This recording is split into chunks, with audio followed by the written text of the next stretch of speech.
ಓಂ ಶಾಂತಿ. ತಾರೀಕು 13/8/2024 ಪ್ರಾತಃ ಮುರಳಿ. ಮಧುರ ಮಕ್ಕಳೇ, ಯೋಗದ ಮೂಲಕ ತತ್ವಗಳನ್ನು ಪಾವನ ಮಾಡುವ ಸೇವೆ ಮಾಡಿ. ಏಕೆಂದರೆ ತತ್ವಗಳು ಪಾವನ ಆದಾಗ ಈ ಸೃಷ್ಟಿಯಲ್ಲಿ ದೇವತೆಗಳು ಕಾಲಿಡುತ್ತಾರೆ. ಪ್ರಶ್ನೆ: ನಿಮ್ಮ ಹೊಸ ರಾಜಧಾನಿಯಲ್ಲಿ ಯಾವುದೇ ಪ್ರಕಾರದ ಅಶಾಂತಿ ಇರಲು ಸಾಧ್ಯವಿಲ್ಲ. ಏಕೆ? ಉತ್ತರ: 1. ಏಕೆಂದರೆ ಆ ರಾಜಧಾನಿಯು ನಿಮಗೆ ತಂದೆಯ ಮೂಲಕ ಆಸ್ತಿಯಲ್ಲಿ ಸಿಕ್ಕಿದೆ. 2. ವರದಾತ ತಂದೆಯು ನೀವು ಮಕ್ಕಳಿಗೆ ಈಗಲೇ ವರದಾನ ಅರ್ಥಾತ್ ಆಸ್ತಿಯನ್ನು ಕೊಟ್ಟಿದ್ದಾರೆ. ಅಲ್ಲಿ ಅಶಾಂತಿ ಇರುವುದಿಲ್ಲ. ನೀವು ತಂದೆಗೆ ಮಕ್ಕಳಾಗಿರುವುದರಿಂದ ಪೂರ್ಣ ಆಸ್ತಿಯನ್ನು ಪಡೆಯುತ್ತೀರಿ. ಓಂ ಶಾಂತಿ. ಮಕ್ಕಳಿಗೆ ತಿಳಿದಿದೆ ನಾವು ಯಾರ ಮಕ್ಕಳಾಗಿದ್ದೇವೆ. ಅವರಿಗೆ ಸತ್ಯ ಸಾಹೇಬನೆಂದು ಹೇಳುತ್ತಾರೆ.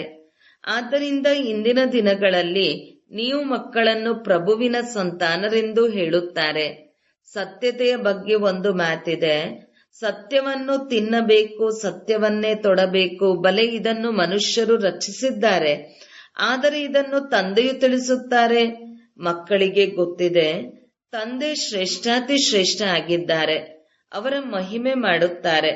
ತಂದೆಯ ಮಕ್ಕಳಲ್ಲವೇ? ಎಲ್ಲ ಆತ್ಮರು ತಂದೆಯ ಜೊತೆಯಲ್ಲಿರುತ್ತಾರೆ. ಅದಕ್ಕೆ ತಂದೆಯ ಮನೆ ಮಧುರ ಮನೆ ಎಂದು ಹೇಳುತ್ತಾರೆ. ಇದೇನು ಮನೆಯಲ್ಲ. ಮಕ್ಕಳಿಗೆ ತಿಳಿದಿದೆ ಈಗ ನಮ್ಮ ಮಧುರಾತಿ ಮಧುರ ತಂದೆಯಾಗಿದ್ದಾರೆ. ಮಧುರ ಮನೆ ಶಾಂತಿಧಾಮವಾಗಿದೆ ಮತ್ತು ಸತ್ಯಯುಗವು ಮಧುರ ಮನೆಯಾಗಿದೆ. ಏಕೆಂದರೆ ಅಲ್ಲಿ ಪ್ರತಿಯೊಂದು ಮನೆಯೂ ಶಾಂತವಾಗಿರುತ್ತದೆ. ಆದರೆ ಇಲ್ಲಿ ಮನೆ ಮನೆಯಲ್ಲೂ ಲೌಕಿಕ ತಂದೆ ತಾಯಿಯ ಬಳಿಯೂ ಅಶಾಂತಿ ಇದೆ. ಪ್ರಪಂಚದಲ್ಲಿಯೂ ಅಶಾಂತಿ ಇದೆ. ಅಲ್ಲಿ ಪ್ರಪಂಚದಲ್ಲಿಯೂ ಶಾಂತಿ, ಮನೆಯಲ್ಲಿಯೂ ಶಾಂತಿ ಇರುತ್ತದೆ. ಸತ್ಯಯುಗದಲ್ಲಿ ಸುಖ ಶಾಂತಿ ಇರುತ್ತದೆ. ಸತ್ಯಯುಗಕ್ಕೆ ಹೊಸ ಚಿಕ್ಕದಾದ ಪ್ರಪಂಚವೆಂದು ಹೇಳುತ್ತಾರೆ. ಈ ಹಳೆಯ ಪ್ರಪಂಚ ಎಷ್ಟು ದೊಡ್ಡದಾಗಿದೆ. ಸತ್ಯಯುಗದಲ್ಲಿ ಸುಖ ಶಾಂತಿ ಇರುತ್ತದೆ. ಯಾವ ಏರುಪೇರಿನ ಮಾತಿಲ್ಲ.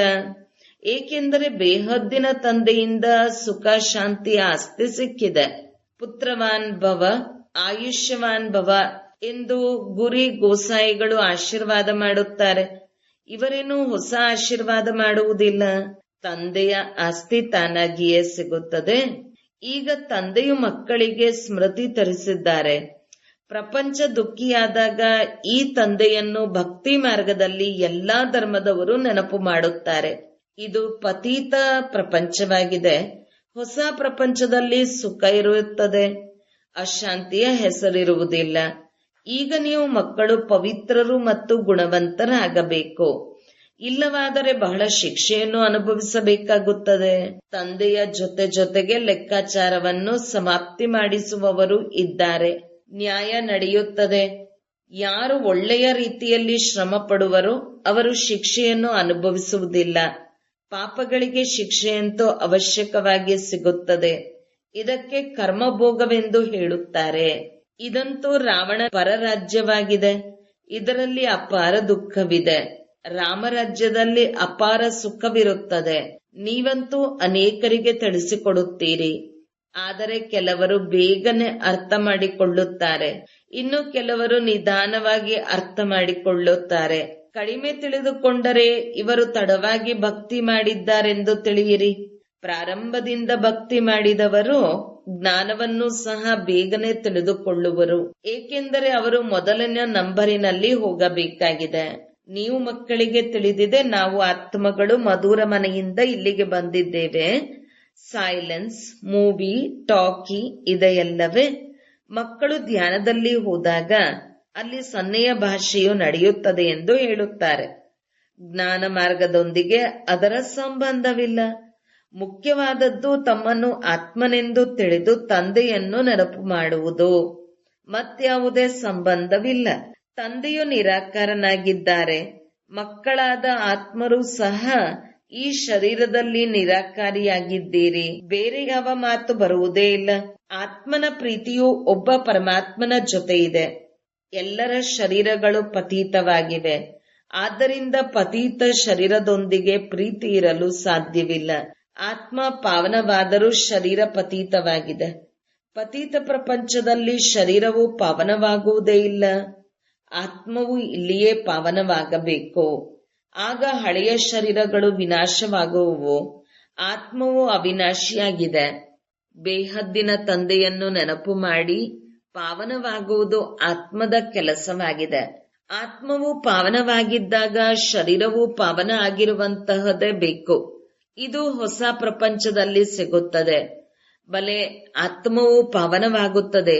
ಆತ್ಮವು ಒಬ್ಬ ಪರಮಪಿತ ಪರಮಾತ್ಮನ ಜೊತೆ ಬುದ್ಧಿಯೋಗವನ್ನು ಇಡಬೇಕು. ಈ ಪತೀತ ಶರೀರವನ್ನು ಸ್ಪರ್ಶಿಸಲು ಬಾರದು.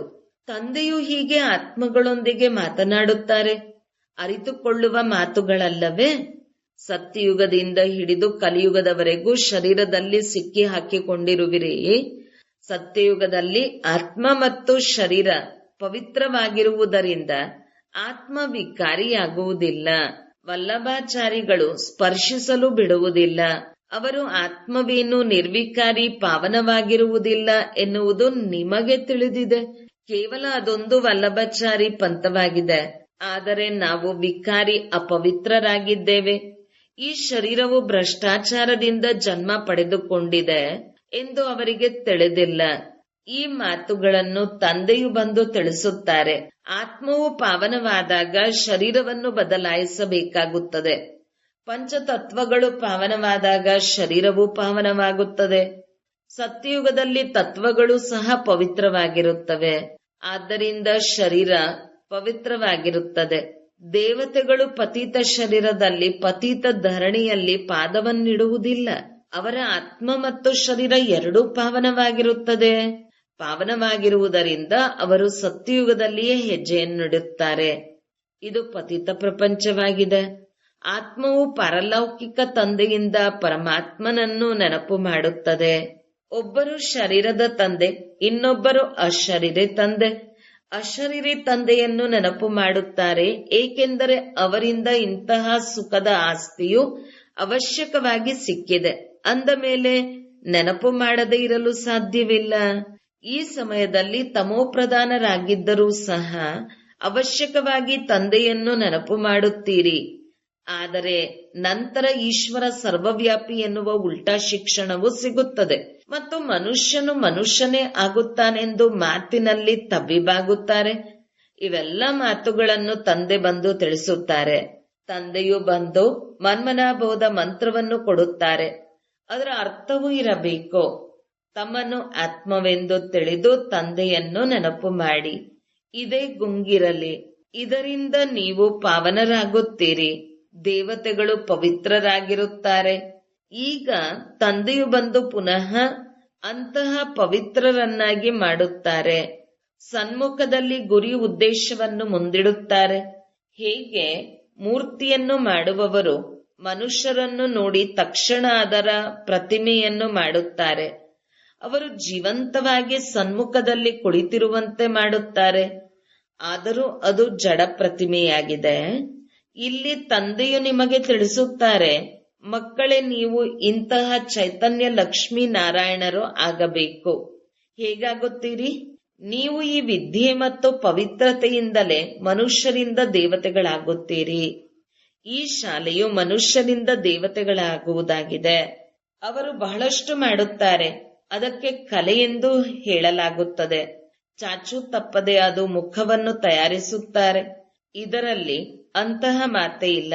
ಇಲ್ಲಿ ಜಡಚಿತ್ರಗಳಿವೆ. ಅಲ್ಲಿ ನೀವು ಸ್ವಾಭಾವಿಕವಾಗಿ ಚೈತನ್ಯದಲ್ಲಿ ಆಗುತ್ತೀರಲ್ಲವೇ? ಪಂಚತತ್ವಗಳ ಚೈತನ್ಯ ಶರೀರವಿರುತ್ತದೆ. ಈ ಜಡಚಿತ್ರಗಳನ್ನಂತೂ ಮನುಷ್ಯರು ಮಾಡಿದ್ದಾರೆ. ಅಲ್ಲಿನ ರೀತಿಯಲ್ಲಿ ಚಾಚು ತಪ್ಪದೆ ಇಲ್ಲಿ ಬರೆಯಲು ಸಾಧ್ಯವಿಲ್ಲ. ಏಕೆಂದರೆ ದೇವತೆಗಳ ಭಾವಚಿತ್ರವನ್ನು ತೆಗೆಯಲು ಸಾಧ್ಯವಿಲ್ಲ. ಸಾಕ್ಷಾತ್ಕಾರದಲ್ಲಿ ನೋಡಬಹುದು, ಆದರೆ ಭಾವಚಿತ್ರವನ್ನು ತೆಗೆಯಲು ಸಾಧ್ಯವಿಲ್ಲ. ನಾವು ಇಂತಹ ಸಾಕ್ಷಾತ್ಕಾರವನ್ನು ನೋಡಿದೆವು ಎಂದು ಹೇಳುತ್ತಾರೆ. ಆದರೆ ಅಂತಹ ಚಿತ್ರವನ್ನು ರಚಿಸಲು ಬೇರೆ ಯಾರಿಂದಲೂ ಸಾಧ್ಯವಿಲ್ಲ. ತಂದೆಯಿಂದ ಜ್ಞಾನ ಪಡೆದುಕೊಂಡು ಪೂರ್ಣ ಆದಾಗ ಕಲ್ಪದ ಹಿಂದಿನಂತೆ ಆಗುತ್ತೀರಿ. ಇದು ಎಂತಹ ವಿಚಿತ್ರ ಸೃಷ್ಟಿ ನಾಟಕವಾಗಿದೆ. ತಂದೆಯು ಇದನ್ನು ಕುಳಿತು ತಿಳಿಸಿಕೊಡುತ್ತಾರೆ. ಈ ಮಾತುಗಳು ಮನುಷ್ಯರ ವಿಚಾರದಲ್ಲಿಯೂ ಬರುವುದಿಲ್ಲ. ಅವರ ಮುಂದೆ ಹೋಗಿ ತಲೆಬಾಗುತ್ತಾರೆ. ಇವರು ರಾಜ್ಯವನ್ನು ಮಾಡಿ ಹೋದರು ಎಂದು ತಿಳಿಸುತ್ತಾರೆ. ಆದರೆ ಯಾವಾಗ? ಇದು ಸಹ ತಿಳಿದಿಲ್ಲ. ಪುನಃ ಯಾವಾಗ ಬರುತ್ತಾರೆ? ಬಂದು ಏನು ಮಾಡುತ್ತಾರೆ? ಏನೂ ತಿಳಿದಿಲ್ಲ. ನಿಮಗೆ ತಿಳಿದಿದೆ, ಸೂರ್ಯವಂಶಿ ಚಂದ್ರವಂಶಿಯರು ಯಾರು ಬಂದು ಹೋಗಿದ್ದರೋ ಅವರು ಪುನಃ ಈ ಜ್ಞಾನದಿಂದ ಬರುತ್ತಾರೆ.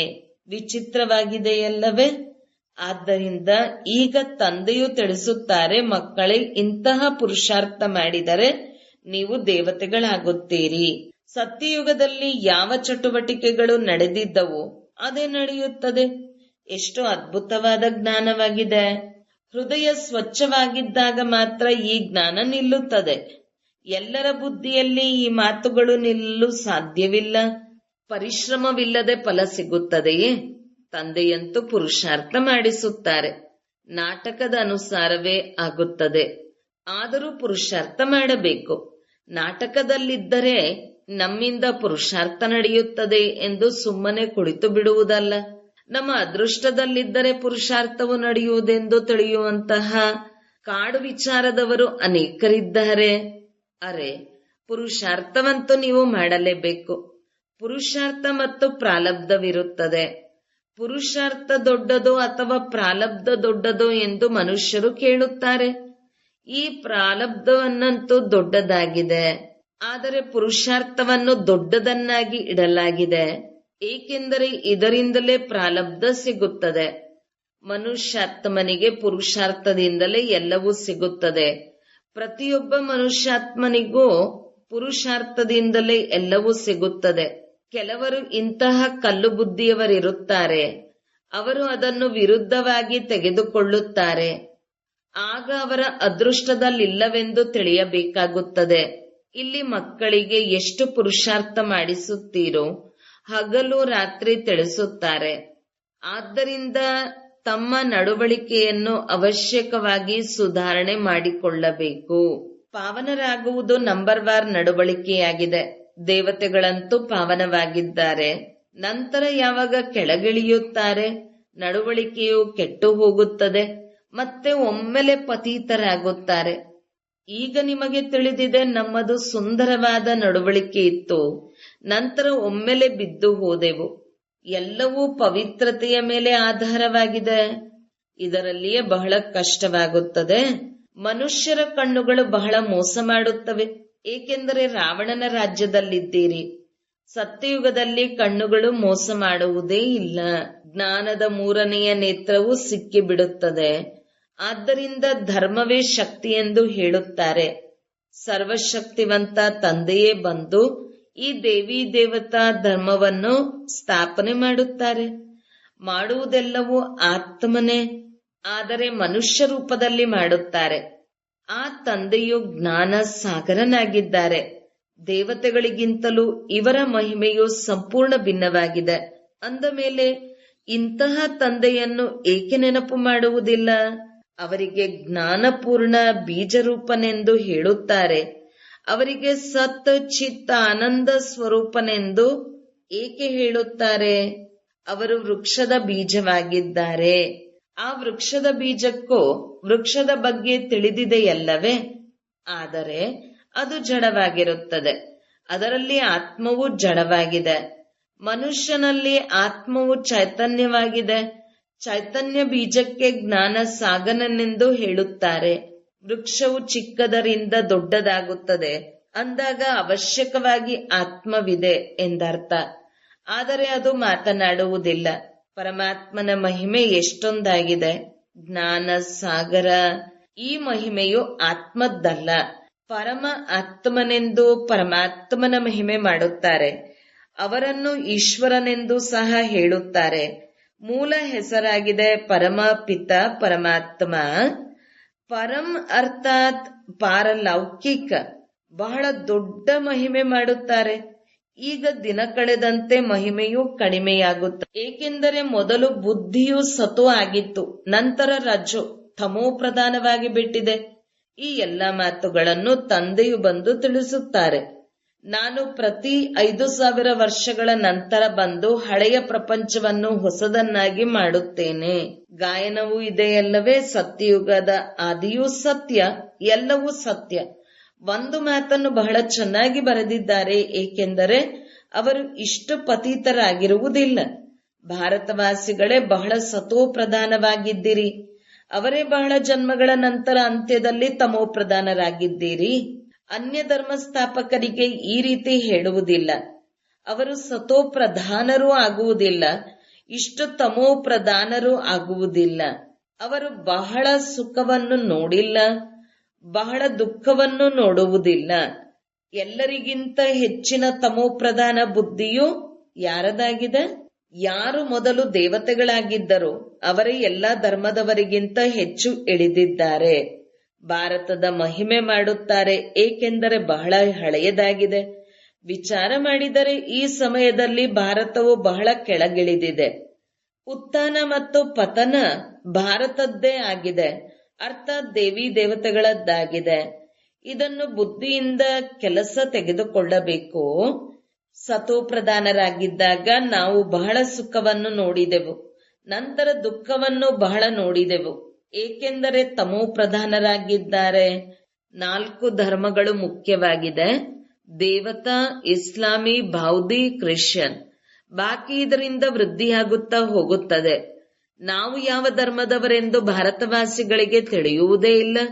ಧರ್ಮದ ಬಗ್ಗೆ ಗೊತ್ತಿಲ್ಲ, ಕಾರಣ ಧರ್ಮವನ್ನೇ ಬಿಟ್ಟು ಬಿಡುತ್ತಾರೆ. ವಾಸ್ತವದಲ್ಲಿ ಎಲ್ಲದಕ್ಕಿಂತ ಮುಖ್ಯ ಧರ್ಮವು ಇದಾಗಿದೆ, ಆದರೆ ತಮ್ಮ ಧರ್ಮವನ್ನು ಮರೆತು ಹೋಗಿದ್ದಾರೆ. ಯಾರು ಬಹಳ ಬುದ್ಧಿವಂತರಿರುತ್ತಾರೆ ಅವರೇ ತಿಳಿದುಕೊಳ್ಳುತ್ತಾರೆ, ಇವರಿಗೆ ತಮ್ಮ ಧರ್ಮದಲ್ಲಿ ಪ್ರಾಮಾಣಿಕತೆ ಇಲ್ಲ. ಇಲ್ಲದಿದ್ದರೆ ಭಾರತವು ಹೇಗಿತ್ತು, ಈಗ ಏನಾಗಿ ಬಿಟ್ಟಿದೆ.